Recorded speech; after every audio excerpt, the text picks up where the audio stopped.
Hello friend, welcome to मुरैया study. Friends, हमारे channel में आपका स्वागत है। फ्रेंड्स, हम लोग आज की वीडियो में आधुनिक भारतीय इतिहास से एक बहुत ही ज़बरदस्त टॉपिक ब्रिटिश भारत में शिक्षा का विकास।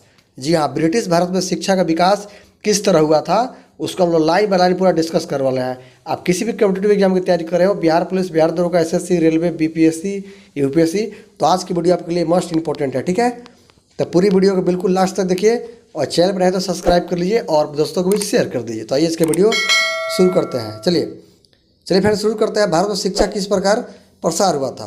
तो फ्रेंड्स, आज का पहला क्वेश्चन है, व्यक्तिगत प्रयासों से सर्वप्रथम कलकत्ता में शिक्षा हेतु मदरसा की स्थापना किसके द्वारा की गई।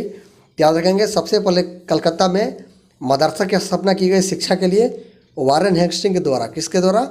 वारेन हेस्टिंग्स के द्वारा स्थापना की गई कलकत्ता में। चलिए आज का अगला क्वेश्चन है, 1784 में कलकत्ता में एशियाटिक सोसाइटी ऑफ बंगाल की स्थापना किसके द्वारा की गई। याद रखेंगे, एशियाटिक सोसाइटी ऑफ बंगाल की स्थापना सर विलियम जोन्स के द्वारा की गई। ठीक है, कब की गई? 1748 कलकत्ता में। ठीक है, 1784 कलकत्ता में। ठीक है, सर विलियम जोन्स 1784 कलकत्ता में। याद रखेंगे, इंपॉर्टेंट क्वेश्चन है। चलिए आज का अगला क्वेश्चन है, एशियाटिक सोसाइटी ऑफ बंगाल के अधीन सर्वप्रथम भगवत गीता का अंग्रेजी में अनुवाद चार्ल्स विल्किंसन ने किया था। ठीक है, चार्ल्स विल्किंस ने किया था तथा कालिदास की प्रसिद्ध रचना अभिज्ञान शकुंतलम का पहली बार अंग्रेजी में अनुवाद सर विलियम जोन्स द्वारा किया गया था। याद रखेंगे, मोस्ट इंपॉर्टेंट क्वेश्चन है फ्रेंड्स। यहाँ से बन सकता है कि एशियाटिक सोसाइटी ऑफ बंगाल के अधीन सबसे पहले भगवत गीता का पूछेगा, अंग्रेजी अनुवाद किसने किया था? तो चार्ल्स ब्लिकेम्स ने किया था। भगवत गीता का अंग्रेजी अनुवाद कौन किया? चार्ल्स ब्लिकेम्स ने किया था। ठीक है, और कालिदास की प्रसिद्ध पुस्तक ही अभिज्ञान शकुंतलम, इसका अनुवाद किया था sir William Jones. Sir William Jones द्वारा अभिज्ञान शकुंतलम का अनुवाद किया गया था अंग्रेजी में। ठीक है, पहली बार अंग्रेजी में अनुवाद किया गया और भगवत गीता का अंग्रेजी में अनुवाद किया चार्ल्स ब्लिकिंस। याद रखेंगे, इंपॉर्टेंट क्वेश्चन है। चलिए अगला क्वेश्चन फ्रेंड्स है, वाराणसी में प्रथम संस्कृत विश्वविद्यालय की स्थापना किसने की। तो बनारस में पहला संस्कृत विश्वविद्यालय की स्थापना किया जोनाथन डंकन ने। कौन किया था?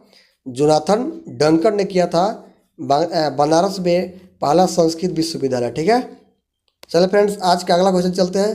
अगला क्वेश्चन आपके बीच ये रहा, 1800 में कलकत्ता में सैन्य अधिकारियों के प्रशिक्षण हेतु फोर्ट विलियम कॉलेज की स्थापना किसके द्वारा किया गया?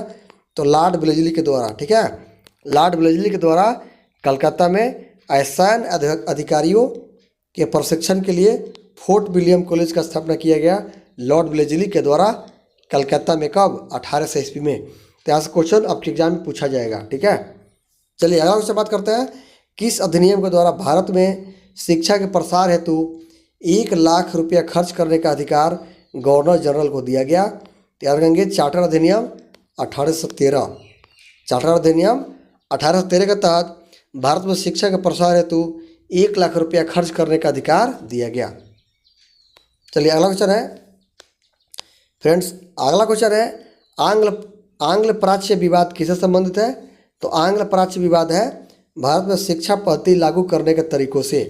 भारत में शिक्षा पद्धति लागू करने के तरीकों से एक प्रकार विवाद शुरू हुआ जिसको बोलते हैं आंग्ल प्राच्य विवाद। चलिए फ्रेंड्स आज का अगला क्वेश्चन डिस्कस करते हैं, भारत में शिक्षा प्रसार हेतु आंग्लवादी यूरोपीय ज्ञान एवं अंग्रेजी भाषा के समर्थक थे, जबकि प्राच्यवादी भारतीय पारंपरिक ज्ञान एवं भारतीय भाषाओं के समर्थक थे। याद रखेंगे, भारत में शिक्षा प्रसार हेतु जो आंग्लवादी थे ना, यह यूरोपीय ज्ञान और अंग्रेजी के लिए समर्थक थे कि भारत में अंग्रेजी की शिक्षा दिया जाए, जबकि जो प्राच्यवादी थे वो भारतीय पारंपरिक ज्ञान और भारतीय भाषाओं के समर्थक थे कि जो भारतीय साहित्य है, पारंपरिक ज्ञान है, उसको बढ़ावा दिया जाए। अगला क्वेश्चन फ्रेंड्स है, शिक्षा के संबंध में विख्यात अधोमुखी निस्यंदन सिद्धांत के प्रवर्तक कौन थे। तो फ्रेंड्स शिक्षा के संबंध में एक प्रसिद्ध सिद्धांत दिया गया अधोमुखी निस्यंदन सिद्धांत। इसके प्रवर्तक थे ऑकलैंड। कौन थे? ऑकलैंड। चलिए नेक्स्ट क्वेश्चन है, लॉर्ड मैकाले किस शिक्षा पद्धति से संबंधित है। तो अंग्रेजी शिक्षा पद्धति से। ठीक है, आज भारत में लॉर्ड मैकाले का शिक्षा चल रहा है, तो भारतीय शिक्षा में सुधार होना चाहिए। ठीक है, हम लोग का भारतीय भाषा को भी महत्व देना चाहिए, ठीक है। चलिए, लॉर्ड मैकाले। नेक्स्ट क्वेश्चन है, भारत में आधुनिक शिक्षा प्रणाली कब प्रारंभ हुई? तो भारत में आधुनिक शिक्षा प्रणाली 1835 के मैकाले के स्मरण पत्र से शुरू हुई थी, ठीक है। ये इसको आधुनिक शिक्षा पद्धति अंग्रेजी बोलते हैं, वो मैकाले के समय शुरू हुई थी 1835 के मैकाले के स्मरण पत्र से। नेक्स्ट है, भारत में अंग्रेजी शिक्षा किस वायसराय के शासनकाल में शुरू हुई थी? तो लॉर्ड विलियम बेंटिंक। याद रखेंगे, लॉर्ड विलियम बेंटिंक के शासनकाल से ही भारत में अंग्रेजी की शिक्षा शुरू हुई थी। लॉर्ड विलियम बेंटिंक वो भारत में वायसराय थे। किस घोषणा पत्र को भारतीय शिक्षा का मैग्ना कार्टा कहा जाता है? मोस्ट इंपॉर्टेंट है, तो इसको बोलते हैं फ्रेंड्स वुड घोषणा पत्र। वुड घोषणा पत्र 1854 में जारी हुआ था। इसके तहत भारतीय शिक्षा का मैग्ना कार्टा कहा गया, ठीक है, वुड घोषणा पत्र को 1854। चलिए फ्रेंड्स, अगला क्वेश्चन डिस्कस कर लेते हैं। आज का आपके लिए एनसीईआरटी सार संघर्ष से ये रहा क्वेश्चन मोस्ट इंपॉर्टेंट। वुड घोषणा पत्र के सुझाव पर कलकत्ता, बम्बई तथा मद्रास में किस विश्वविद्यालय की स्थापना कब की गई? तो 1857 में। याद रखेंगे, वुड घोषणा पत्र के सुझाव पर ही सबसे पहले कलकत्ता में, बम्बई में और मद्रास में, ठीक है, कलकत्ता, बम्बई और मद्रास में विश्वविद्यालय की स्थापना की गई 1857 में। चलिए अगला क्वेश्चन बात करते हैं। मनुस्मृति वह प्रथम ग्रंथ है जिसका अनुवाद सबसे पहले संस्कृत से अंग्रेजी भाषा में ए कोड ऑफ जेंटुलॉज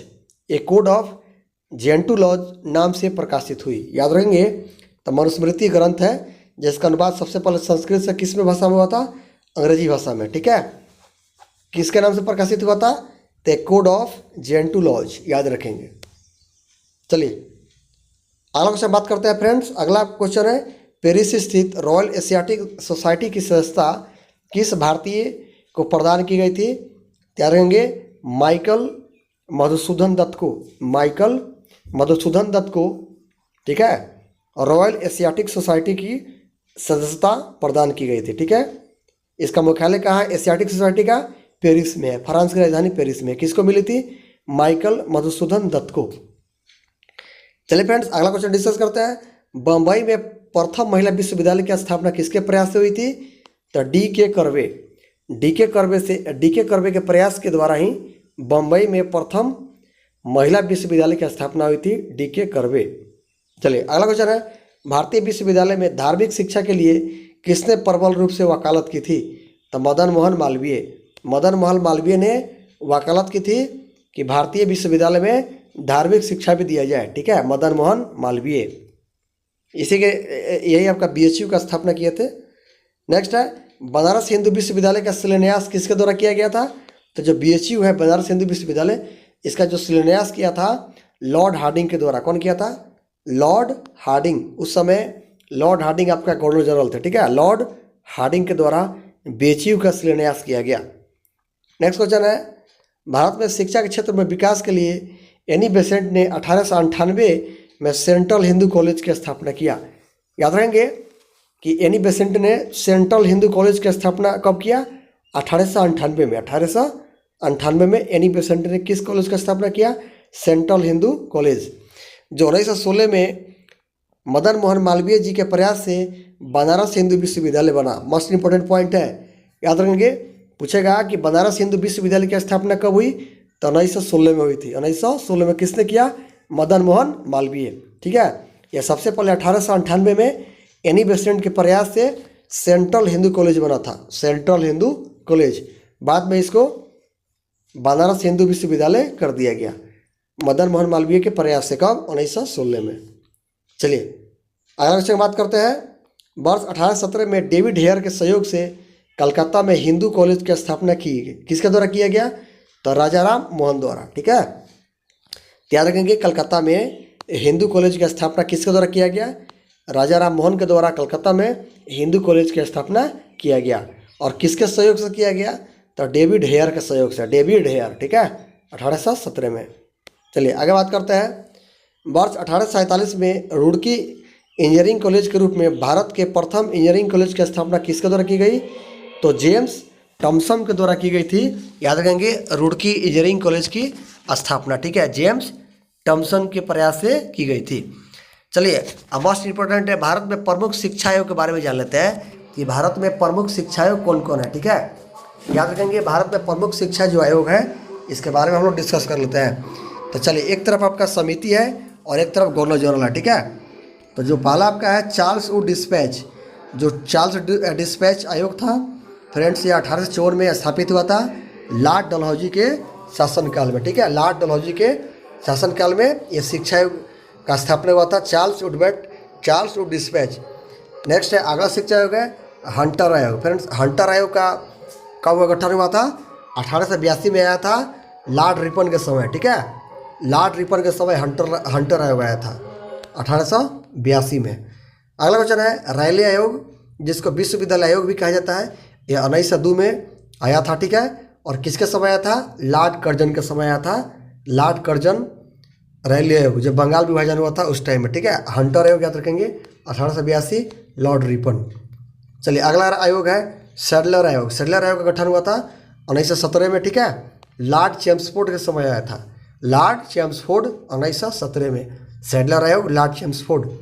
नेक्स्ट है इंस्कैप आयोग, ये 1923 में आया था लॉर्ड रेडिंग के समय। किसका समय? लॉर्ड रेडिंग के समय आया था इंस्कैप आयोग। ठीक है, इंस्कैप। नेक्स्ट है हार्टोगा समिति, जिसको प्राथमिक शिक्षा भी कहा जाता है। ठीक है, हार्टोगा समिति 1929 में आया था, लॉर्ड इरविन के समय आया था, लॉर्ड इरविन, हार्टोगा समिति 1929 में। नेक्स्ट है लिंडसे आयोग कब आया था, जिसको प्रौढ़ शिक्षा के लिए जाना जाता है। लिंडसे आयोग प्रौढ़ शिक्षा से संबंधित था, और हार्टोग आयोग समिति प्राथमिक शिक्षा से संबंधित था। तो लिंडसे आयोग 1929 में ही आया था, यह भी दोनों लॉर्ड इरविन के टाइम में ही आया था। याद रखेंगे हार्टोग समिति और लिंडसे आयोग दोनों का दोनों लॉर्ड इरविन के शासनकाल में 1929 में आया था। अगला आयोग है सर्जेंट आयोग, की कब आया था? 1944 में आया था, लॉर्ड वेवेल के टाइम में, लॉर्ड वेवेल के टाइम में आया था 1944 में। आपको याद कर रखना होगा मोस्ट इंपॉर्टेंट, जो राधा कृष्ण आयोग है 1948 में आया था, लॉर्ड माउंटबेटन के समय। ठीक है, सबसे लास्ट जो आयोग है राधा कृष्ण आयोग 1948 में आया था, लॉर्ड माउंटबेटन, उस समय भारत के वायसराय थे। ठीक है, अंतिम वायसराय। चलिए अब लास्ट पॉइंट डिस्कस कर लेते हैं। वर्ष 1937 में गांधी जी द्वारा वार्धा योजना शिक्षा से संबंधित थी। ठीक है, 1937 में गांधी जी द्वारा एक शिक्षा योजना लाई गई थी, जो प्रस्तुत किए वार्धा शिक्षा योजना संबंधित थी। ठीक है, वार्धा योजना शिक्षा से संबंधित थी। तो उम्मीद करता हूँ फ्रेंड्स कि आज की वीडियो आपके लिए मोस्ट इंपॉर्टेंट रहा होगा, जिसमें लोग ब्रिटिश भारत में शिक्षा पद्धति के बारे में डिस्कस किए कि शिक्षा पद्धति किस प्रकार विकास हुआ। तो फ्रेंड्स वीडियो पसंद आया तो लाइक कीजिए, दोस्तों को भी शेयर कीजिए। मिलते हैं नेक्स्ट वीडियो में। जय हिंद।